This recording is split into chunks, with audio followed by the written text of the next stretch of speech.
ഓണക്കാലം ഡയാലിസിസ് ചെയ്യുന്നവർക്ക് വേണ്ടി മാറ്റിവെക്കുകയാണ് ഒരു വൈദികൻ. പഴയിടത്തിൻ്റെ പായസക്കുടം എന്ന പേരിൽ നടത്തിയ പദ്ധതിയിലൂടെ ഡയാലിസിസിനുള്ള പണം കണ്ടെത്തുകയാണ് പെരുമ്പടപ്പ് ഫാത്തിമ ആശുപത്രിയിലെ ഡയറക്ടർ ഫാദർ സിജു ജോസഫ്. പദ്ധതി ഹൈബീഡൻ MP ഉദ്ഘാടനം ചെയ്തു. ഫാദർ സിജു ജോസഫ് ഡയാലിസിസ് രോഗികൾക്ക് താങ്ങായി തുടങ്ങിയിട്ട് വർഷങ്ങളേറെയായി. കഴിഞ്ഞ 8 വർഷമായി 10,000-ത്തിലധികം രോഗികൾക്കാണ് അദ്ദേഹത്തിന്റെ നേതൃത്വത്തിൽ ഡയാലിസിസ് സൗജന്യമായി നടത്തിയത്. ഓണക്കാലവും അദ്ദേഹം അതിനുള്ള ധനസമാഹരണത്തിനായി മാറ്റിവെച്ചു. പഴയിടത്തിന്റെ പായസക്കുടം എന്ന പേരിൽ പായസമേളയാണ് ഫാദറിന്റെ നേതൃത്വത്തിൽ ഇത്തവണ സംഘടിപ്പിച്ചത്. ഒരു ചെറിയ മൺകുടത്തിൽ പായസം നിറച്ച് വിതരണം ചെയ്ത് അതിലൂടെ ഡയാലിസിസ് പദ്ധതിയിലേക്ക് പണം കണ്ടെത്തുകയാണ് അദ്ദേഹം. സെന്റ് ത്രാസസ് കോളേജ് ഗ്രൗണ്ടിൽ വെച്ച് നടന്ന ചടങ്ങ് ഹൈബീഡൻ MP ഉദ്ഘാടനം ചെയ്തു.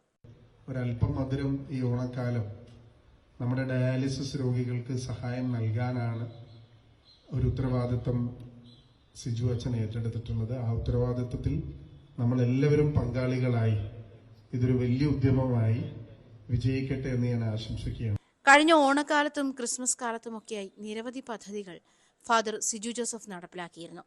ക്രിസ്മസ് കാലത്ത് ഒരു KSRTC ബസ് വാടകയ്ക്കെടുത്ത് കേക്ക് വിൽപ്പന നടത്തി സമാഹരിച്ചത് 10 ലക്ഷം രൂപയാണ്. കഴിഞ്ഞ ഓണക്കാലത്താണ് വീടുകളിൽ പ്ലാസ്റ്റിക് കുപ്പികൾ നൽകി ചില്ലറകൾ ശേഖരിച്ച് 26.5 ലക്ഷം രൂപ സ്വരൂപിച്ചത്. ചില്ലറക്കാരൻ എന്നാണ് ആ പദ്ധതിയെ ഫാദർ നാമകരണം ചെയ്തത്. അത് ചില്ലറ തുട്ടുകൾ ശേഖരിച്ചുകൊണ്ട് ഡയാലിസിസ് രോഗികളെ സഹായിക്കുവാനായിരുന്നു. അതും വലിയൊരു സഹായമാണ് ഡയാലിസിസ് രോഗികൾക്ക് നൽകിയത്. ഇപ്പോൾ ഹോസ്പിറ്റലിൻ്റെ സഹകരണത്തോടുകൂടെ ഹോസ്പിറ്റലിൽ ചെയ്യുന്ന ഹോസ്പിറ്റലിൻ്റെ വരുമാനത്തിൻ്റെ 1% ഡയാലിസിസ് രോഗികൾക്കായിട്ട് മാറ്റിവെക്കുന്നു. ഒപ്പം ഇതുപോലെയുള്ള സംരംഭത്തോട് സഹകരിക്കുന്ന അഭ്യുദയകാംക്ഷികളുടെ സഹകരണത്തോടുകൂടെ 25 ലക്ഷം രൂപ ഈ ഓണത്തോടനുബന്ധിച്ച് ഡയാലിസിസ് രോഗികൾക്കായിട്ട് സൗജന്യ ഡയാലിസിസ് അല്ലെങ്കിൽ സൗജന്യ നിരക്കിൽ ഡയാലിസിസ് ചെയ്യുവാനായിട്ടുള്ളൊരു സംരംഭം ഒരുക്കുകയാണ്.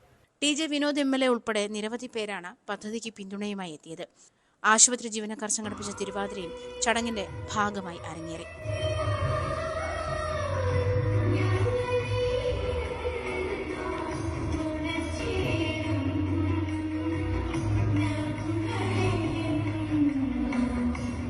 ന്യൂസ് 18 കൊച്ചി.